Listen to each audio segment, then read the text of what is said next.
হয়, এটা কমন। এখন সাবলাক্সেশনটাকে আসলে ট্রিগার করে কি? এটা কজ আমরা বললাম যে ক্যাপসুলার ফ্লেক্সিটি, হ্যাঁ, পাশাপাশি কি বলে গ্র্যাভিটেশনাল ফোর্স, বাট এটাকে ট্রিগার করে আমাদের অ্যাঙ্গুলেশন বা অ্যালাইনমেন্ট। ওনার শোল্ডার এখন এখানে যা আছে, গ্র্যাভিটেশনাল ফোর্স এখানে যা আছে, যদি শোল্ডারটা এই থাকে তাহলে গ্র্যাভিটেশনাল ফোর্স আরো বেড়ে গেল, তার মেকানিক্যাল সাপোর্ট আরো কমে গেল, স্ক্যাপুলাটা গ্লেনোহিউমেরাল জয়েন্টটা আরো ডাউনওয়ার্ডস চলে আসলো, আমাদের হিউমেরাল বল আরো ডাউনওয়ার্ডস চলে আসলো, যেহেতু কি বলে গ্লেনার ক্যাভিটিতে তো এখানে যথেষ্ট ক্যাভিটি নাই, মানে অত বেশি গ্রুভ নাই, তো এটা আরো বেশি গ্লাইড করবে ডাউনওয়ার্ডস, তো সাবডাকশন বাড়বে, রাইট? তাহলে ট্রিগার করছে মূলত আমাদের অ্যালাইনমেন্ট। 2 নাম্বার হচ্ছে স্ক্যাপুলার অ্যালাইনমেন্ট।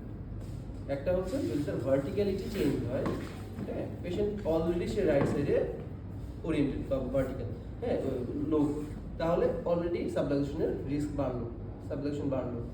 আরেকটা হচ্ছে তার স্ক্যাপুলাটাই যদি উইং থাকে, হ্যাঁ, কারণ কি স্ক্যাপুলার কাজ কি, আমাদের শোল্ডার স্টেবিলাইজার যারা, হ্যাঁ, মোস্ট অফ দ্য মাসলস কোত্থেকে অরিজিনেটেড স্ক্যাপুলা। তো আমাদের রোটেটর কাফ যদি আমরা বলি, ট্রাপিজিয়াস, সুপ্রাস্পাইনাটাস, স্পাইনাটাস, তো সবগুলোই আসলে স্ক্যাপুলাকে বেস করে মাসলসগুলো অরিজিনেটেড, হ্যাঁ। তো তার বেস সহ যদি সে সরে আসে, স্বাভাবিকভাবেই তার স্ক্যাপুলার অ্যাঙ্গুলেশন বেড়ে যাচ্ছে বা শোল্ডারের অ্যালাইনমেন্ট অল্টার হচ্ছে। তো যদি শোল্ডার জয়েন্ট ম্যাল অ্যালাইন থাকে, আমরা ম্যাল অ্যাডাপটিভ অ্যালাইনমেন্ট বারবার স্লাইডে অনেকবার দেখেছি, তো এরকম থাকে, হ্যাঁ, তাহলে এই শোল্ডার যে ভালো কাজ করবে এমনটা আশা করার কোনো সুযোগ নাই। ইন্টারভেনশন দিতে গেলে, আমি শোল্ডারের হ্যান্ডের ভালো কাজ চাইতে গেলে আমাকে এই সোর্স থেকে কারেকশন করতে হবে। এই জন্যই বলছি স্ক্যাপুলার সেটিং বা স্ক্যাপুলার কারেকশন, স্ক্যাপুলার স্টেবিলাইজেশন, তো এইটাতে আমাদেরকে কাজ করা হবে। এখন স্ক্যাপুলার কাজ কি?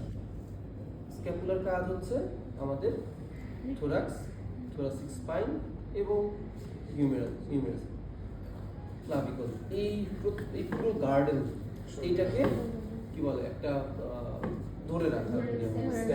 স্ক্যাপুলাটা আসলে এই সবগুলোকে ধরে রাখছে, যদিও স্ক্যাপুলাটা নিজেই ফ্লোটিং, হ্যাঁ, এই বোনসটা পুরোটাই ফ্লোটিং, ডিরেক্টলি কারোর সাথে এটা অ্যাটাচমেন্ট নেই সফট টিস্যু দিয়ে। সো এই জন্য যেটা হয় কি, এই বোনসটাকে যদি আমরা অ্যাকুরেট অ্যালাইনমেন্টে এনে রাখতে পারি, তাহলে মাসলসগুলো এফিশিয়েন্টলি কাজ করবে। যদি সে অ্যাবনর্মাল অ্যালাইনমেন্টে থাকে, ম্যাল অ্যাডাপটিভ অ্যালাইনমেন্টে থাকে, তাহলে মাসলসগুলোকে ওভার ইউজ করতে হবে, হয় অ্যাসোসিয়েটেড রিঅ্যাকশন শো করবে অথবা ফ্লপি থাকবে, ঠিক আছে? কারণ পেশেন্টের ক্ষেত্রে কি হয়, হয় ফ্লপি থাকে অথবা খুব বেশি স্টিফ থাকে, যেমন আমাদের এই পেশেন্টের ক্ষেত্রে স্ক্যাপুলা কেমন ছিল, অনেক বেশি স্টিফ ছিল, সেটা রিলিজ করছে না, ঠিক আছে? বোথ হয়ে যেতে যে কোনো একটা হতে পারে। এখন আমাদেরকে দেখতে হবে যে আসলে তার প্রবলেমটা কোনটা, সেটা অনেক বেশি ফ্লপি ম্যাল অ্যাডাপটিভ অ্যালাইনমেন্টে আছে, নাকি এটা অনেক বেশি কম্পেনসেটিং স্ট্র্যাটেজিতে আছে, ঠিক আছে? দুইটার জন্য ইন্টারভেনশনের প্রোটোকল দুই রকম হবে। যদি দেখা যায় এটা খুব বেশি কনসেন্ট্রিক অ্যাক্টিভিটিতে আছে, স্টিফ হয়ে আছে, হ্যাঁ, তখন আমাদেরকে ইনহিবিশনে কাজ করতে হবে। ইনহিবিশন কীভাবে করতে পারি আমরা? মোবিলাইজেশনের মাধ্যমে, হ্যাঁ। তো তার সফট টিস্যুকে লেনদেনিং করার মাধ্যমে করতে পারি। স্ক্যাপুলাটাকে আমরা যখন মোবিলাইজ করবো, সো স্ক্যাপুলাটাকে আমরা হোল্ড করলাম, তার পেক্টোরালিসকে হোল্ড করলাম, অর্থাৎ যেই মাসলসগুলো আমার স্ক্যাপুলার মুভমেন্টকে ইন্টারফেয়ার করতে পারে ওই মাসলসগুলোকে আমাকে ট্রিট করতে হবে।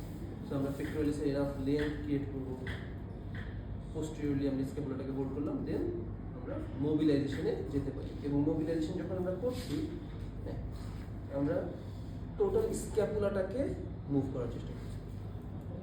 অর্থাৎ স্ক্যাপুলার যেহেতু আমি বলছি যে এটা অ্যালাইনমেন্টের ইস্যু, তো এটাকে প্রপার অ্যালাইনমেন্টে আনে। এখন স্ক্যাপুলার কোন অ্যালাইনমেন্টটা আমার জন্য সবচেয়ে বেশি এফিশিয়েন্ট? মোর রিট্রাক্টেড। প্রোট্রাক্টেডটা আরও ফ্লোটিং, যত রিট্রাক্টেড হবে তত এটা স্ট্যাবল, তত আমার এটা সেন্ট্রাল কি এরিয়াসের সাথে আরও বেশি কানেক্টেড হবে।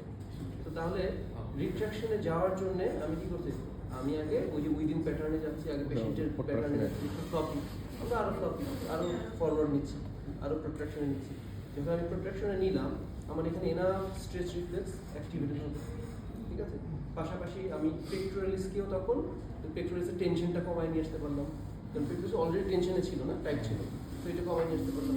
যখন এটা করলাম, দেন আমি এটাকে রিট্রাকশনে নিয়ে স্পাইনের সাথে অ্যাটাচমেন্টে নিয়ে গেলাম, হ্যাঁ। এবং যখন আমরা এইটা করবো, তখন দেখা যাবে স্ক্যাপুলাটা মোর ইনওয়ার্ড মিডিয়াল এবং স্পাইনের সাথে এবং মোটর কন্ট্রাকশন মাসেলসের কন্ট্রাকশন বিশেষ করে রম্বয়েডের ডিপ মাসেল, হ্যাঁ, সেটার অ্যাকশনটা তখন এখানে প্রমিনেন্ট। স্ক্যাপুলার ইনফিরিয়র অ্যাঙ্গেলটা মোর মিডিয়াল থাকে। এইটাকে যদি আরো ইমপ্রোভাইজ করতে চাই, আরো বাড়াতে চাই, তখন স্ক্যাপুলার ইনফিরিয়র অ্যাঙ্গেলটা আরো মিডিয়ালি অ্যান্টিরিয়রলি ফরওয়ার্ড নেওয়ার চেষ্টা করব। ঠিক আছে? সো নর্মালি কি হচ্ছে, স্ক্যাপুলাটা আউটওয়ার্ড হচ্ছে, উইং হচ্ছে। আমি যখন কানেকশন করতে যাচ্ছি, এটাকে আমি হোল্ড করলাম, উইথ প্যাটার্নে গেলাম, দেন আমি এটাকে রিট্রাকশন করছি, স্ক্যাপুলার ইনফিরিয়র অ্যাঙ্গেলটা মোর স্পাইনের সাথে অ্যালাইনমেন্টে আসলো, দেন এটাকে আরো অ্যান্টিরিয়রলি আমি লক করার চেষ্টা করছি। তো এই কাজটা পেশেন্ট নিজে আমার সাথে সাথে ট্রাই করতে পারবে, বাট ফার্স্ট আমাকে পেশেন্টকে ইন্ট্রোডিউস করাইতে হবে মুভমেন্টে, কী মুভমেন্ট আছে।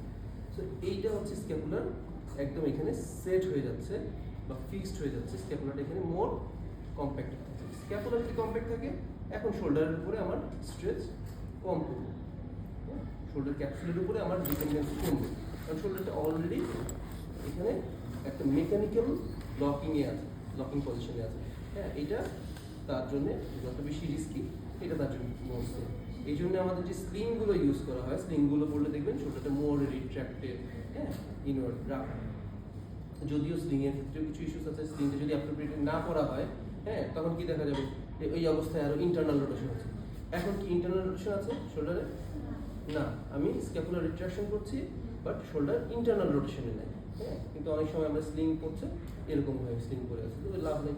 এই জন্য স্লিং ইটসেলফ খারাপ বলা যাবে না, হ্যাঁ, তবে স্লিং কীভাবে করছে এটা ইস্যু, কতক্ষণ করছে এটা ইস্যু, আর স্লিংয়ের আদৌ কতটুকু জরুরি। হ্যাঁ, যেমন যদি আমি পেশেন্টের অ্যাক্টিভ কন্ট্রাকশন বিল্ড করতে পারি, তাহলে তো আমার স্লিংয়ের দরকার নেই।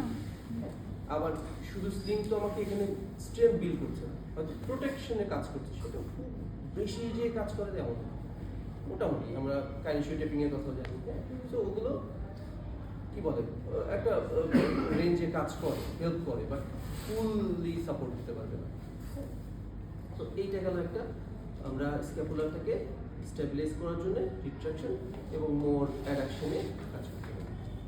এটা করলে স্ক্যাপুলারটা মোর অ্যাডাক্টেড থাকে। এবং যখন আমরা আর্মের মুভমেন্ট বা শোল্ডারের মুভমেন্ট করবো, তখন আমরা দেখবো যে স্ক্যাপুলারটাকে এই মুভমেন্টটাকে রিগেইন করতে পারবো। অর্থাৎ যখন আমি শোল্ডারের মুভমেন্ট, হাতের মুভমেন্ট করবো, স্ক্যাপুলারটাকে আমার এই মুভমেন্টের সাথে কমপ্লাই করতে হবে, নাকি আমি প্যাসিভলি এটা নিয়ে দিলাম, ছেড়ে দিলে আবার যেই সেই, এরকম না। সো এটা মোর অ্যাক্টিভ প্রসেস।